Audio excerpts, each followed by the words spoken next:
So మళ్ళీ ఆర్షే count చేస్తుండే, ఎందుకంటే పండు డిప్ప పట్టేసిండు.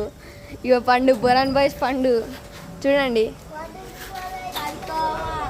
కోమాలో కొట్టేసిండు బొరాన్ బాయ్స్ పండు. ఇప్పుడు ట్రక్ ఎక్కుతుండు, నాకు సౌండ్ వినబడుతుంది. 50 కౌంట్ చేసి 30 కౌంట్ చేసిండు, ఏమవుతుందో తెలియదు. అవి చిట్టి సో గాయస్ అనేది. ఎక్కడుంది చిట్టి? చూడండి ఎక్కడ దాచుకుంది చిట్టి. ఆ ట్రక్ కింద దాచుకుంది.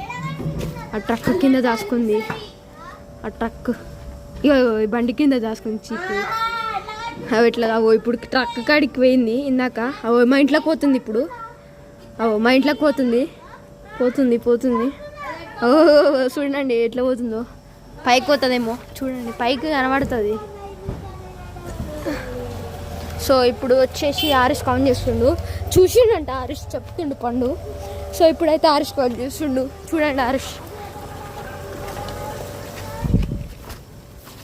అటు 50 కౌంట్ చేసిండు అనమాట. 50 కౌంట్ చేసిండు ఇప్పుడు ఏం చేస్తాడో తెలియదు. నేను యూకే వీడియో గైస్ చూడండి గైస్, ఇప్పుడు నేను ఇట్లా వెళ్ళిపోయి డిపోగొట్టేసేస్తా. కానీ బ్లస్ట్ అయిపోతాడు, మళ్ళీ నేనే ఊకేలే కట్టాలన్నా అంటాడు. ఇదే తగ్గించుకుంటే మంచిదని చెప్పొచ్చు. సరే ఇప్పుడైతే ఆరిష్ని చూపిస్తా. ఇందాక వీడియో చూసుకుంటే డిప్ప అయిపోతున్నా. ఇప్పుడైతే డిప్ప అయితే కాననుకోర్రి. చూడండి ఏడుందో ఆరిష్ చూసిండు నన్ను, కానీ నేను డిప్ప కాను. చూడండి ఒక నిమిషం. కనబడుతుంది అనుకుంటా మీకు. ఇది అద్దం వస్తుందిరా. కనబడుతుండే అనుకుంటా ఆరిష్ మీకు. కనబడుతుండు చూడండి. ఎట్లా చూస్తుండే చూడండి. ఆయన ముఖంలో ఫేస్ రియాక్షన్ చూడండి. ఇటు అటు చూడండి. రాయేస్తుండే. ఇప్పుడు ఏం చేస్తాడు చూడు.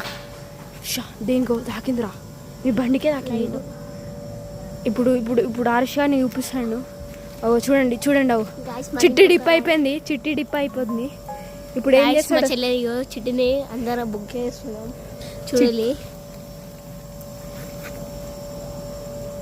ఇప్పుడు ఆరిష్ కనబడతాడు, ఏడిపోయిండు. సో కనపడతాడు చూడండి. చూడండి ఎట్లా చూస్తుండో. చూడండి. సో డిప్ప అయిపోయినా ఇప్పుడు పండే కొట్టాలి. సో ఈరోజు ఇదే గాయస్. పండు కొడతాడో ఇక తెలియదు. 251 కొట్టు 255 అయిపోయింది. ఈరోజు 44 కూడా తీస్తాం పండు డిప్ప కొట్టేది.